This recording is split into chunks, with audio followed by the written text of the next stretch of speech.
Welcome back to the Writer's Workshop, where we give you the tools to unleash your creativity and flourish. I am Lady V. Alice Brown. And today we are going over creating non-human characters that are believable. How would you go about doing that? Wizards, vampires, dragons, oh my. Woo!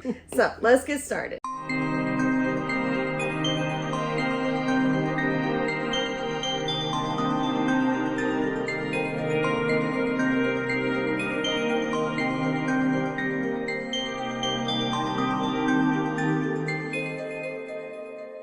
When you're writing paranormal or sci-fi, most of the time your characters are not going to be human. But let's face it, your readers have to connect with them in some way, shape, or form. What is the easiest way of doing this? We have found the easiest way is to give your characters morals, give your characters personalities, give your characters souls. Give them depth. Yeah, give them depth. Definitely make your characters three-dimensional. Let's face it, many of us know humans who don't have good morals whatsoever. I dare say that's why a lot of us lean towards the paranormal or sci-fi to begin with, because we're sick of humanity.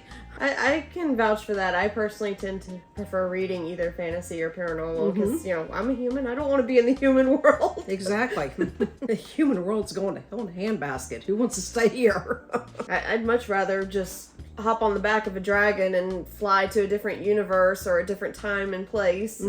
Yeah. Many writers write and create characters that they wish were actually somebody they knew, be it a friend, a loved one, a partner. They crave that in their life, and because they cannot find it in an actual living being, they create it in their stories. Very true. We all know that, or most of us know, that looks come and go. So if you give a character a good enough personality, it's really not going to matter what they look like. Evidence of this is the orc trope. Nobody displays orcs as being beautiful human beings. No, big, massive, green, but yet, scary, intimidating. Many people fall in love with these characters not because of their looks, but because of their personality. I would say that I'm a sucker for this and any other type of monster because I'm a sucker for the whole Beauty and the Beast, and rather would have kept the Beast instead of turning to a prince. Same with Phantom of the Opera. Why did Christine run off with Raoul when she was meant to be with Eric the entire time? So what if he killed a few people? It's okay. They didn't need to live. In regards to that, I know I personally have told many men, if you want to know what really goes on in a woman's mind and what they're looking for in a partner, pick up a couple romance books. Now, mind you, most of them scuff at me and keep on going, and I'm like, yeah, stay dumb. I don't care. I've given you my advice. Whether you take it or not is up to you. But let's face it, many of us writers and readers write and read what we're looking for in real life and can't find. And so we create it on paper. We escape into our stories that we read for fantasy. How to achieve this? Simple. Give your characters, your monster characters or your non-human characters, morals. Give them soul. Give them purpose. Give them direction and give them depth. You know, I can honestly say that out of all the books we've written, if you take any of the male characters and brought them to life right this second and stood them in front of us, I'd be like, yes, come here. You're somebody I need to get to know.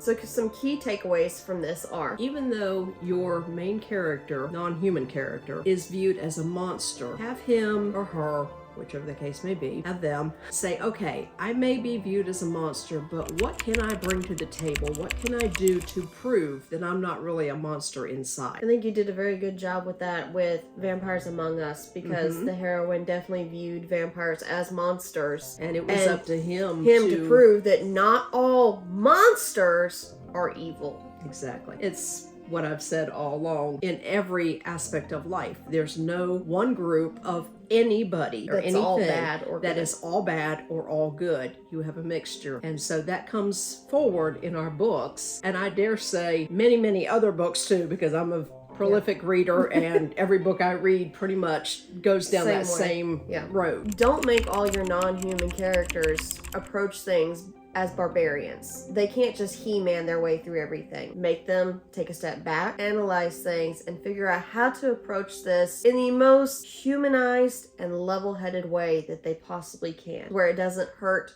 their partners, their human partners, or the ones that are around them. You know, I'd like to add something in here real quick, and that I think trying to do this would be more difficult for a male writer than for a female, because females quite often we're in touch with our emotions. Constantly. But men are taught very early on in life to squash those emotions, that it's, you're not being a man if you show your emotions. And let's face it, most men have grown up that way, thinking that way. And so when they sit down and write a book, it's very hard for them to open up and express those emotions. We were at a show not too long ago, and an author came up to me, and we were talking about the books, and he said that he had gotten really upset over a review that he'd gotten on one of his books, and the review said, I could tell immediately that this was written by a man. And he's like, I don't understand why they would say this. And it was a female that wrote the review. And it was a male author, by the way. Yeah, it was a male author, and I looked at him and I said, I can tell you why. And he said, why? And I said, because you don't go into as much emotion as most females do. And for a female reader, quite often she's looking for those emotions. He didn't like my answer,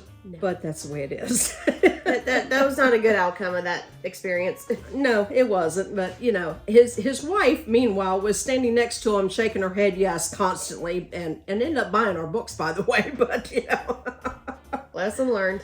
Yes. So the most important message here is to allow your non-human characters to express emotion. Express humanity. Express humanity, even though they're not human. Because let's face it, half of humanity doesn't express human emotions either. So, something new and different. Who knew?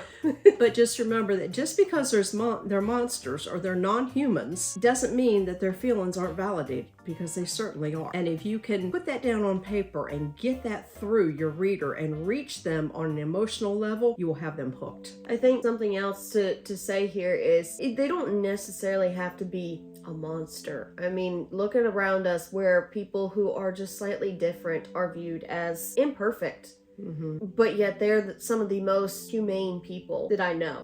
I hate it when somebody that has a disability is looked down upon or, spoken bad about. Because I'm like, just because they're different, just because they can't do the exact same things you do, does not make them any less than. No. And so that's something to remember when you're writing these monster or non-human characters, is there's a piece of humanity in all of us. Mm-hmm. We just got to find it. So thank you for joining us today, and we hope that you enjoyed this video. As always, don't stop learning and never stop dreaming.